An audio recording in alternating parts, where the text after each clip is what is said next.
Hour ಫೋಕಸ್ನಲ್ಲಿ of course ಈ guarantee ಸರ್ಕಾರದ ಗ್ಯಾರಂಟಿಗಳ ಬಗ್ಗೆ ನಾವು ಚರ್ಚೆ ಮಾಡಬೇಕು. ಒಂದು ತಿಳ್ಕೊಳ್ಳಿ, ಒಂದು ದೇಶ ಅಥವಾ ಒಂದು ರಾಜ್ಯದ ಆರ್ಥಿಕತೆ ಅಥವಾ ಫಿನಾನ್ಷಿಯಲ್ ಡಿಸಿಪ್ಲಿನ್ ಅನ್ನೋದು ತುಂಬಾ ಇಂಪಾರ್ಟೆಂಟ್ ಆಗುತ್ತೆ. ನಮ್ಮ ರಾಜ್ಯದ ಆರ್ಥಿಕ ಪರಿಸ್ಥಿತಿ ಯಾವ ಥರ ಇದೆ ಅನ್ನೋದು ಬಹುತೇಕ ರಾಜ್ಯದ ನಾಗರಿಕರಿಗೆ ಗೊತ್ತಿದೆ ಅಂತ ನಾನು ಭಾವಿಸ್ತೀನಿ. ಗ್ಯಾರಂಟಿಗಳನ್ನು ಕೊಟ್ಟು ಸರ್ಕಾರ ಅಧಿಕಾರಕ್ಕೆ ಬಂದಿದೆ. ಈ ಸರ್ಕಾರ ಅಧಿಕಾರಕ್ಕೆ ಬಂದ ಮೇಲೆ ಫಿನಾನ್ಷಿಯಲ್ ಡಿಸಿಪ್ಲಿನ್ ಅನ್ನೋದು ಎಷ್ಟು ಮಟ್ಟಿಗಿದೆ, ಡೆವಲಪ್ಮೆಂಟ್ಸ್ ಅನ್ನೋದು ಯಾವ ಥರ ಆಗ್ತಾ ಇದೆ, ಇದೆಲ್ಲವನ್ನ ನೀವು ಎಲ್ಲರೂ ಗಮನಿಸ್ಕೊಂಡೇ ಬಂದಿದ್ದೀವಿ. ಇದು ಹೆಂಗಾಗೋಗಿದೆ ಅಂತಂದರೆ, ಹೆತ್ತವ್ರಿಗೆ ಮಕ್ಕಳೇ ಭಾರ, ಅಂದರೆ ಹೆತ್ತ ಮಕ್ಕಳೇ ತಂದೆ ತಾಯಿಗೆ ಭಾರ ಆಗೋದ್ರಾ ಅನ್ನೋ ಪ್ರಶ್ನೆ ಬರುತ್ತಲ್ಲ, ಇದು ಹಾಗೇನೆ. ಈಗ ಗ್ಯಾರಂಟಿಗಳು ಕಾಂಗ್ರೆಸ್ ಸರ್ಕಾರದ ಕೂಸು, ಗ್ಯಾರಂಟಿಗಳನ್ನು ಘೋಷಿಸ್ಕೊಂಡು ಅಧಿಕಾರಕ್ಕೆ ಬಂತು. ಆದರೆ ಈಗ ಗ್ಯಾರಂಟಿಗಳು ಬರ್ಡನ್ ಆಗ್ಬಿಟ್ಟಿದೆ. Guarantee burden, guarantees has become burden to the Congress government. ಇವಾಗ ಆ ರೀತಿ ನಾನು ಹೇಳ್ತಾ ಇಲ್ಲ, ಸ್ವತಃ ಡಿ.ಕೆ. ಶಿವಕುಮಾರ್ ಅವರು ಇವತ್ತು ಬಹಿರಂಗ ಸಭೆಯಲ್ಲಿ ಮಾತನಾಡಿದ್ರು. ಅವ್ರು ಎಂದೂ ಕೂಡ ಗ್ಯಾರಂಟಿಗಳು ಹೊರೆ ಆದವು ರಾಜ್ಯ ಸರ್ಕಾರಕ್ಕೆ ಅಂತ ಮಾತನಾಡದೇ ಇರೋರು ಈಗ ಮಾತಾಡಿದ್ದಾರೆ. ಈ ರಾಜ್ಯ ಸರ್ಕಾರಕ್ಕೆ ಗ್ಯಾರಂಟಿ ಹೊರೆ ಆಗಿರೋದ್ರಿಂದ ಏನು ಮಾಡ್ತಾರೆ, ಈಗ 6ನೇ ತಾರೀಕು ಬಜೆಟ್ ಬೇರೆ ಇದೆ, ಬಜೆಟ್ ಹತ್ರದಲ್ಲಿರುವಂಗೆ ಈ ಗ್ಯಾರಂಟಿ ಹೊರೆ ಆಗಿದೆ ಅಂತ ಹೇಳ್ತಿದ್ದಾರೆ.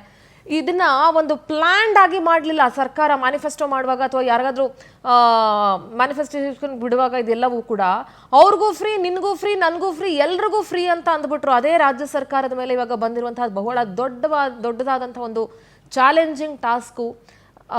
ಸುಮಾರು ಸಾವಿರಾರು ಕೋಟಿ ಹಣವನ್ನು ಇದಕ್ಕೆ ವೆಚ್ಚ ಮಾಡ್ತಿದ್ದಾರೆ. ಆದರೆ ಈಗ ಈ ಯೋಜನೆಗಳನ್ನು ನಡೆಸೋದಕ್ಕೂ ಆಗದೆ, ಕೈ ಬಿಡೋದಕ್ಕೂ ಆಗದೆ ಇಕ್ಕಟ್ಟಿನಲ್ಲಿ ಕಾಂಗ್ರೆಸ್ ಸರ್ಕಾರ ಸಿಕ್ಕಾಕೊಂಡಿದೆ. ಇದೆಲ್ಲದರ ಬಗ್ಗೆ ಇವತ್ತಿನ ಪವರ್ ಫೋಕಸ್ನಲ್ಲಿ ಚರ್ಚೆ ಮಾಡ್ತಾ ಹೋಗ್ತೀನಿ. Let's go for breaking updates.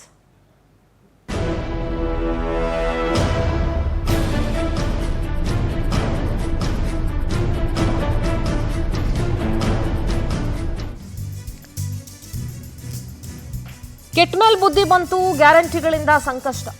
ಕೆಟ್ಟ ಮೇಲೆ ಅಲ್ಲ ಬುದ್ಧಿ ಬರೋದು, ಅಲ್ಲಿವರೆಗೂ ಯಾರಿಗೂ ಬುದ್ಧಿನೂ ಬರಲ್ಲ, ಯಾರ ಮಾತು ಯಾರು ಕೇಳೋದು ಇಲ್ಲ. ಕೊನೆಗೂ ಸತ್ಯ ಒಪ್ಕೊಂಡಿದ್ದಾರೆ ಡಿಸಿಎಂ ಡಿ.ಕೆ. ಶಿವಕುಮಾರ್. 5 ಗ್ಯಾರಂಟಿ ಯೋಜನೆಗಳು ರಾಜ್ಯ ಸರ್ಕಾರಕ್ಕೆ ಆರ್ಥಿಕ ಹೊರೆ, ಆದರೆ ಜನರ ಹಿತದೃಷ್ಟಿಯಿಂದ ಯೋಜನೆಗಳನ್ನ ಮುಂದುವರಿಸ್ತಾ ಇದ್ದೀವಿ. ಸಂಕಷ್ಟದ ಸಮಯದಲ್ಲಿ ಜನ ಮಾನಸಿಕವಾಗಿ ಕುಗ್ಗಬಾರದು. ಬಡ ಮತ್ತು ಮಧ್ಯಮ ವರ್ಗದ ಕುಟುಂಬಗಳಿಗೆ ಆರ್ಥಿಕ ಭದ್ರತೆ ಅಗತ್ಯ ಇದೆ. ಅದೇ ಉದ್ದೇಶಕ್ಕೆ ಗ್ಯಾರಂಟಿ ಯೋಜನೆಗಳನ್ನ ನಾವು ಮುಂದುವರಿಸ್ತಾ ಇದ್ದೀವಿ. ಇವು ಕೇವಲ ಹಣಕಾಸು ನೆರವಿಗೆ ನೀಡ್ತಾ ಇರೋ ಯೋಜನೆಗಳಲ್ಲ ಅಂತ ಡಿ.ಕೆ. ಶಿವಕುಮಾರ್ ಮಾತಾಡಿದ್ರು. ಇದು ಕೇವಲ ಹಣಕಾಸು ನೆರವಿಗೆ ನೀಡ್ತಾ ಇರೋ ಯೋಜನೆ ಅಲ್ಲ, ಜನರಲ್ಲಿ ಆತ್ಮವಿಶ್ವಾಸ ಮತ್ತು ಧೈರ್ಯ ತುಂಬುವ ಕ್ರಮ ಅಂತ ಡಿ.ಕೆ. ಶಿವಕುಮಾರ್ ಹೇಳಿದ್ರು.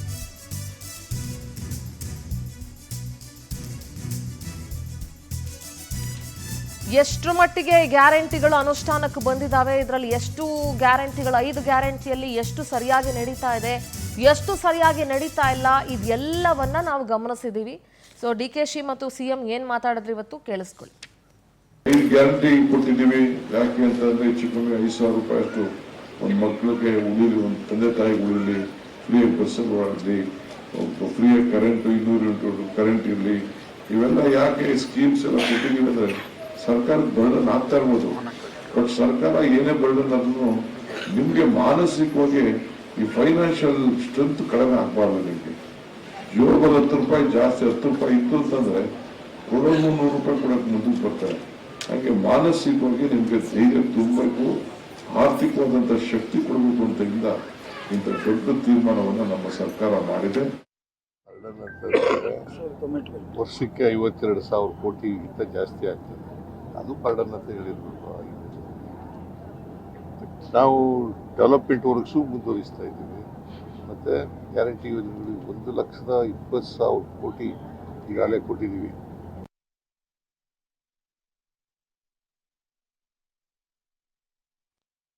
ಗ್ಯಾರಂಟಿ ಯೋಜನೆಗಳ ಪರ ವಿರುದ್ಧ ರಾಜ್ಯದಲ್ಲಿ ಭಾರಿ ಚರ್ಚೆ ಆಗ್ತಾ ಇದೆ. ಒಂದಷ್ಟು ಜನ ಪರವಾಗಿದ್ರೆ ಬಹುತೇಕರು ಗ್ಯಾರಂಟಿಯ ವಿರುದ್ಧ ಇದ್ದಾರೆ. ಇದ್ರ ಬಗ್ಗೆ ಚರ್ಚೆ ಆಗ್ತಾ ಇದೆ ಸದ್ಯ ರಾಜ್ಯದಲ್ಲಿ. ಯೋಜನೆಗಳಿಂದ ರಾಜ್ಯದಲ್ಲಿ ಯಾವುದೇ ಅಭಿವೃದ್ಧಿ ಕಾರ್ಯಗಳು ಆಗ್ತಾ ಇಲ್ಲ. ಸರ್ಕಾರ ಏನೇ ಬಡಾಯಿ ಕೊಚ್ಕೊಂಡ್ರು ಅಥವಾ ಕಾಂಗ್ರೆಸ್ ಪಕ್ಷದ ಶಾಸಕರು, ಸಚಿವರುಗಳು, ಇನ್ಯಾರೇ ಪಕ್ಷದ ಪರವಾಗಿ ಮಾತನಾಡಿದ್ರು ಕೂಡ ಅಭಿವೃದ್ಧಿಗಳು ಶುರು ಆಗಿಲ್ಲ ಅಥವಾ ಅಭಿವೃದ್ಧಿಗಳು ಸರಿಯಾಗಿ ಆಗ್ತಾ ಇಲ್ಲ ಅನ್ನೋದು ಸತ್ಯ. ರಾಜ್ಯ ಸರ್ಕಾರದ ಆರ್ಥಿಕ ವೈಫಲ್ಯ ಅಂತ ವಿಪಕ್ಷಗಳು ಕಿಡಿಕಾರ್ತಾ ಇದ್ದಾವೆ. ಅಭಿವೃದ್ಧಿಗೆ ಅನುದಾನ ಸಿಗದೆ ಆಡಳಿತ ಮತ್ತು ವಿಪಕ್ಷ ಶಾಸಕರು ಗರಂ ಆಗಿದ್ದಾರೆ. ಸುಪ್ರೀಂ ಕೋರ್ಟ್ ಕೂಡ ಗ್ಯಾರಂಟಿ ಯೋಜನೆಗಳ ಬಗ್ಗೆ ಆಕ್ರೋಶ ವ್ಯಕ್ತಪಡಿಸಿತ್ತು. ತಮಿಳುನಾಡು ಫ್ರೀ ಬೀಸ್ ಸಂಬಂಧ ಸುಪ್ರೀಂನ ನ್ಯಾಯಪೀಠ ಆಕ್ಷೇಪ ವ್ಯಕ್ತಪಡಿಸಿದ್ದು. ಎಲ್ಲ ಇದರ ಫ್ರೀ ಬೀಸ್ ಕೊಡ್ತಾ ಹೋದ್ರೆ ನೀವು ಅಭಿವೃದ್ಧಿಗೆ ಹಣ ಎಲ್ಲಿಂದ ತರ್ತೀರಿ? ಡೆವಲಪ್ಮೆಂಟ್ಗೆ ದುಡ್ಡಿಲ್ಲ ಅಂತ ಹೇಳ್ತೀರಿ, ಆದ್ರೆ ಫ್ರೀ ಬೀಸ್ ಕೊಡಕ್ಕೆ ಎಲ್ಲಿಂದ ದುಡ್ಡು ಬರುತ್ತೆ ನಿಮಗೆ? ತಮಿಳುನಾಡು ಮಾತ್ರವಲ್ಲದೆ ಎಲ್ಲ ರಾಜ್ಯಗಳ ಯೋಜನೆಗೂ ಕೂಡ ಸುಪ್ರೀಂ ಕೋರ್ಟ್ ಆಕ್ಷೇಪವನ್ನ ವ್ಯಕ್ತಪಡಿಸಿತ್ತು, ತನ್ನ ಅಭಿಪ್ರಾಯವನ್ನ ಸೂಚಿಸಿತ್ತು ಇದ್ರ ಪರವಾಗಿ.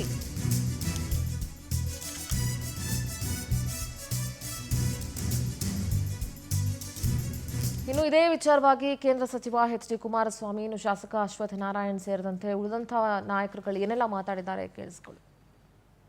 ಭರವಸೆಯನ್ನ ಈಡೇರಿಸ್ತಕ್ಕಂಥದ್ರಲ್ಲಿ ಅವರು ಪ್ರತಿನಿತ್ಯ ಹೇಳ್ತಕ್ಕಂಥದ್ದು ನುಡಿದಂತೆ ನಡೆದಿದ್ದೇವೆ ಅಂತ ಹೇಳಿ, ಆ ವಿಷಯದಲ್ಲಿ ನನ್ನ ತಕರಾರೇನಿಲ್ಲ. 5 ಗ್ಯಾರಂಟಿಗಳ ಘೋಷಣೆಯೊಂದಿಗೆ 135 ಸ್ಥಾನಗಳನ್ನು ಪಡೆದು ಅಧಿಕಾರಕ್ಕೆ ಬಂದರು. ಆದರೆ ಅಧಿಕಾರಕ್ಕೆ ಬಂದ ದಿನದಿಂದ ಗ್ಯಾರಂಟಿಯ ಯೋಜನೆಗಳ ಬಗ್ಗೆ ಚರ್ಚೆ ಮಾಡಿದ್ದು ಹೊರತುಪಡಿಸಿ ಅವರಿಂದ ಮತ್ತಿನ್ಯಾವುದೇ ನಾಡಿನ ಅಭಿವೃದ್ಧಿಗೆ ಪೂರಕವಾದಂಥ ಕಾರ್ಯಕ್ರಮಗಳನ್ನು ನಾವು ಕಾಣಲಿಲ್ಲ. ಇಲ್ಲಿ ಇತ್ತೀಚಿನ ದಿನಗಳಲ್ಲಿ ಅವರ ಪಕ್ಷದಲ್ಲಿರ್ತಕ್ಕಂಥ ಕೆಲವು ಹಿರಿಯ ನಾಯಕರು, ದೇಶಪಾಂಡೆ ಅವರಿಂದ ಹಿಡಿದು ಈಗ ನಿನ್ನೆ ದಿನ ಉಪಮುಖ್ಯಮಂತ್ರಿಗಳು ಹೇಳಿದ್ದಾರೆ, ನಾವು ಗ್ಯಾರಂಟಿ ಸ್ಕೀಮ್ನಿಂದ ಹಲವಾರು ಯೋಜನೆಗಳನ್ನು ತರಲಿಕ್ಕೆ ಆಗ್ತಿಲ್ಲ, ಅದರ ಭಾರ ಏನು ಅನ್ನೋದು ಅರ್ಥ ಆಗ್ತಿದೆ ಅಂತಕ್ಕಂಥದ್ದನ್ನು ಹೇಳಿದ್ದಾರೆ. ಸರ್ಕಾರ ತನ್ನ ನಿಲುವನ್ನ, ತನ್ನ ಸಮಸ್ಯೆಗಳನ್ನ ಬಹಳ ಸ್ಪಷ್ಟವಾಗಿ ವ್ಯಕ್ತಪಡಿಸಬೇಕು. ಆಗ ಮಾತ್ರ ಏನಿದ್ರೂ ಒಂದು ಪ್ರತಿಪಕ್ಷವಾಗಿ ಒಂದು ಪ್ರತಿಕ್ರಿಯೆ ಕೊಡ್ಲಿಕ್ಕಾಗುತ್ತೆ. ಮತವನ್ನ ಪಡೆಯೋ ಮುಂಚೆ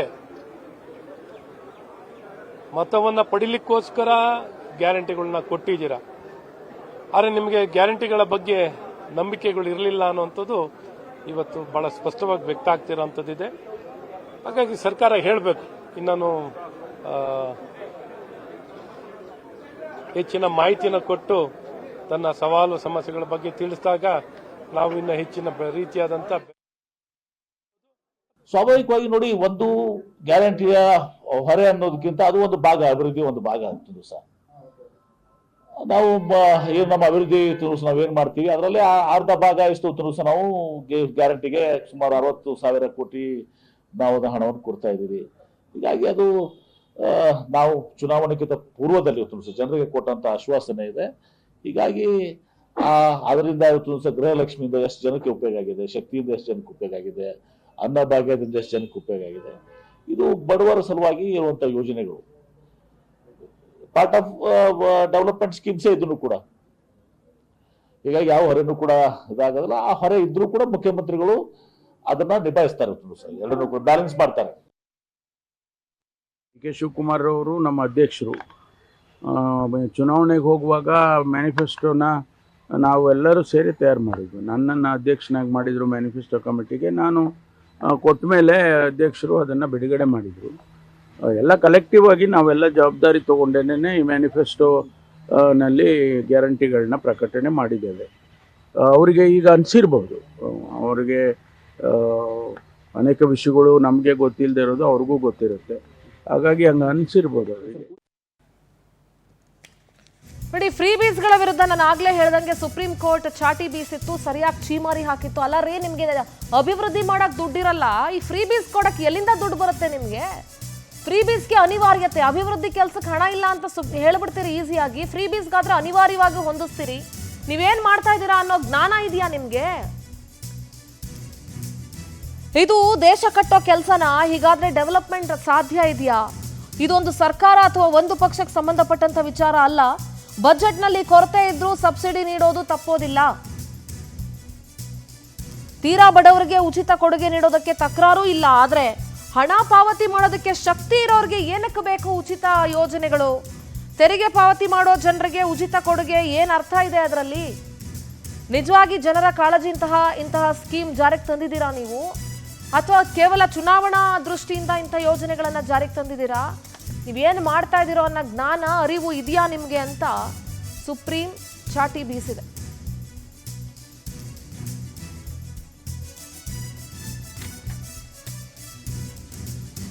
no, it has to be discussed. ಇದನ್ನ ನಾವು ಚರ್ಚೆ ಮಾಡಲೇಬೇಕು. ಯಾಕಂದ್ರೆ ನಿಮ್ಮ ತೆರಿಗೆ ಹಣದಲ್ಲೇ ಈ ಗ್ಯಾರಂಟಿಗಳಿಗೆ ಎಲ್ಲದಕ್ಕೂ ಕೂಡ ಹೋಗ್ತಾ ಇರೋದು. ಅಫ್ಕೋರ್ಸ್ ನಮ್ಮಂಥ ದೇಶಗಳಿಗೆ ಬಡವರನ್ನ ಆ ವರ್ಗದಿಂದ ಮೇಲಕ್ಕೆತ್ತೋದಕ್ಕೆ, ಬಡತನ ರೇಖೆಗಿಂತ ಅವರನ್ನ ಮೇಲೆ ತರೋದಕ್ಕೆ ಇಂಥ ಯೋಜನೆಗಳು ಅನಿವಾರ್ಯ. ಆದರೆ ಯಾರಿಗೆ ಕೊಡ್ತಾ ಇದ್ರಿ ನೀವು ಅನ್ನೋದು ಮೋಸ್ಟ್ ಇಂಪಾರ್ಟೆಂಟ್ ಆಗುತ್ತೆ.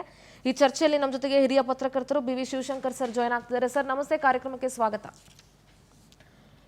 ಬಿಜೆಪಿ ವಕ್ತಾರರು ದಿಲೀಪ್ ಕುಣಗಲ್ ಇದ್ದಾರೆ. ದಿಲೀಪ್ ನಮಸ್ತೆ, ಕಾರ್ಯಕ್ರಮಕ್ಕೆ ಸ್ವಾಗತ. ಕಾಂಗ್ರೆಸ್ ವಕ್ತಾರರು ಬಾಲಕೃಷ್ಣ ಯಾದವ್ ಇದ್ದಾರೆ. ಬಾಲಕೃಷ್ಣ ಅವರೇ ನಮಸ್ತೆ, ಕಾರ್ಯಕ್ರಮಕ್ಕೆ ಸ್ವಾಗತ. ನಾನು ಮೊದಲಿಗೆ ಶಿವಶಂಕರ್ ಸರ್ ಹತ್ರ ಮಾತನಾಡ್ಬಿಡ್ತೇನೆ. ಶಿವಶಂಕರ್ ಸರ್, ಗ್ಯಾರಂಟಿಗಳು, ಈ ಯೋಜನೆಗಳು ಅಂತ ಅನೌನ್ಸ್ ಮಾಡಿದಾಗಿಂದ ಸರ್ಕಾರ ಚುನಾವಣಾ ಪೂರ್ವ ಆಗಲಿ ಚುನಾವಣೆ ಆದಮೇಲೆ ಆಗಲಿ ಇದ್ರ ಸಂಬಂಧ ನಾವು ಸಾಕಷ್ಟು ಡಿಬೇಟ್ಗಳನ್ನು ಮಾಡಿದ್ದೀವಿ. ಪರ ವಿರೋಧ, ಸಾರ್ವಜನಿಕ ವಲಯದಲ್ಲಿ, ರಾಜಕೀಯ ವಲಯದಲ್ಲಿ, ಎಲ್ಲ ವಲಯದಲ್ಲೂ ಕೂಡ ಚರ್ಚೆಗೆ ಬಂದಿತ್ತು. ಈಗ DCM ಬಹಿರಂಗವಾಗಿ ಹೇಳ್ಕೊಂಡಿದ್ದಾರೆ, ಗ್ಯಾರಂಟಿಗಳು ಬರ್ಡನ್ ಆಗ್ತಿದ್ರೂ ಕೂಡ ನಾವು ಈ ಯೋಜನೆಗಳನ್ನು ಮುಂದುವರಿಸ್ತಿದ್ದೀವಿ. ಅದಕ್ಕೆ ಕಾರಣ ಏನು ಅನ್ನೋದು ಅದಕ್ಕೆ ಅವರೇ ಕಾರಣಗಳನ್ನ ಕೊಟ್ಟಿದ್ದಾರೆ. ಆದರೆ ಈ ಗ್ಯಾರಂಟಿ ಯೋಜನೆಯಿಂದ ಸರ್ಕಾರ ಆರ್ಥಿಕವಾಗಿ ಬಹಳಷ್ಟು ಕುಗ್ಗೋಗಿದೆ ಅನ್ನೋದು ಸುಳ್ಳಲ್ಲ ಸರ್. ಅದರ ಜೊತೆಗೆ ಅಫ್ಕೋರ್ಸ್ ನಮ್ಮಂಥ ದೇಶಗಳಲ್ಲಿ ಈ ಥರ ಬಡತನ ರೇಖೆಗಿಂತ ಮೇಲೆತ್ತೋದಕ್ಕೆ, ಆ ವರ್ಗದವರನ್ನು ಸ್ವಲ್ಪ ಅವರಿಗೆ ಬೂಸ್ಟಪ್ ಕೊಡೋದಕ್ಕೆ ಇಂಥ ಯೋಜನೆಗಳು ಬೇಕು. ಬೇಡ ಅಂತ ನಾನು ಕಂಪ್ಲೀಟ್ ಆಗಿ ಹೇಳಲಾರೆ. ಆದರೆ ಈ ಹಿಂದೆ ಸಿದ್ದರಾಮಯ್ಯ ಅವ್ರು ಹೇಳ್ದಂಗೆ ನಿನಗೂ ಫ್ರೀ, ಅವ್ರಿಗೂ ಫ್ರೀ, ನಿನ್ನ ಹೆಂಡ್ತಿಗೂ ಫ್ರೀ, ಇವ್ರ ಹೆಂಡ್ತಿಗೂ ಫ್ರೀ ಅನ್ನೋದು ಅದಿದೆಯಲ್ಲ, ಅದೆಲ್ಲೋ ಒಂದು ಕಡೆ ಗ್ಯಾರಂಟಿ ಕಾನ್ಸೆಪ್ಟ್ನೇ ಒಂಥರ ತುಂಬಾನೇ ಸರ್ಕಾರಕ್ಕೆ ಹೊರೆ ಮಾಡಿದಂಥ ಕಾನ್ಸೆಪ್ಟ್ ಆ ರೀತಿ ಬಂದಿದೆ ಅಂತ ನನಗೆ ಅನ್ಸುತ್ತೆ ಸರ್. ಏನು ಹೇಳ್ತೀರಿ? ಮಧುರ ಅವರು ನೀವು ಹೇಳ್ತಾ ಇರೋದು ಅಕ್ಷರಶಃ ಕರೆಕ್ಟ್ ಇದೆ, ನಿಜ ಇದೆ, ಸರಿ ಇದೆ. ಯಾಕೆ ಅಂತಂದ್ರೆ ಈ ಗ್ಯಾರಂಟಿ ಸ್ಕೀಮ್ಸ್ ಅಂತ ನಾವೇನು ಹೇಳ್ತೀವಿ, ಆ ಗ್ಯಾರಂಟಿ ಸ್ಕೀಮ್ಸ್ ಬಂದು ಒಂದು ಎಕನಾಮಿಕ್ ಅಂತಂದ್ರೆ ಒಂದು ಒಳ್ಳೆ ಉದ್ದೇಶದಿಂದ ಬಂದಿರುವಂಥದ್ದು. ಏನು ಅಂತಂದ್ರೆ ಈಗ ಬೇಸಿಕ್ ಯೂನಿವರ್ಸಲ್ ಸ್ಕೀಮ್ ಅಂತ ಅಂದ್ರೆ ಬಡವರು ಮತ್ತು ಶ್ರೀಮಂತರು ಇವರಿಬ್ಬರ ಮಧ್ಯದಲ್ಲಿ ಒಂದು ರೀತಿಯಲ್ಲಿ ಅಟ್ಲೀಸ್ಟ್ ಸಾಧ್ಯವಾದಷ್ಟು ಮಟ್ಟಿಗೆ ಒಂದು ರೀತಿಯಲ್ಲಿ ಸಂಪನ್ಮೂಲ. ಸರ್ ಒಂದೇ ನಿಮಿಷ ಶಿವಶಂಕರ್ ಸರ್, ಒಂದೇ ನಿಮಿಷ. ನಿಮ್ದು ಫ್ರೇಮು ಕ್ರಾಸ್ ಆಗಿದೆ sir. Can you place the frame properly sir?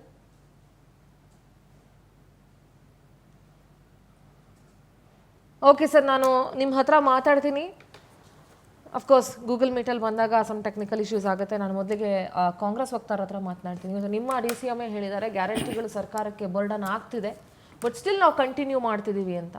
Burden ಮಾಡ್ಕೊಳ್ಳೋ ಥರ ಯಾಕೆ ಮಾಡ್ಕೊಂಡ್ರಿ?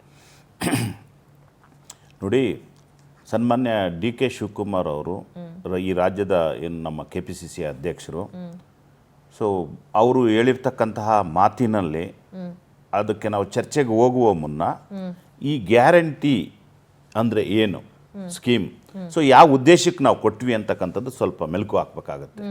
ನೋಡಿ, ನಮ್ಮ ಕಾಂಗ್ರೆಸ್ ಪಕ್ಷ ಹುಟ್ಟಿರ್ತಕ್ಕಂಥದ್ದು ಈ ದೇಶದ ಆರಂಭದಲ್ಲಿ ಸ್ವತಂತ್ರಕ್ಕೋಸ್ಕರ. ತದನಂತರ ಸ್ವತಂತ್ರ ಬಂದ ನಂತರ ಈ ದೇಶದಲ್ಲಿರ್ತಕ್ಕಂಥ, ಯಾಕಂತ ಹೇಳಿದ್ರೆ ನಮ್ಮ ದೇಶದಲ್ಲಿರ್ತಕ್ಕಂಥ ಪರಿಸ್ಥಿತಿ, ನಾವು ಅಧಿಕಾರಕ್ಕೆ ಬಂದಂಥ ದಿನಗಳಲ್ಲಿ ಸೊ ಈ ದೇಶದಲ್ಲಿ ರಸ್ತೆಗಳಿರಲಿಲ್ಲ, ಈ ದೇಶದಲ್ಲಿ ಜನರಿಗೆ ಮೂಲಭೂತ ಸೌಕರ್ಯಗಳಿರಲಿಲ್ಲ.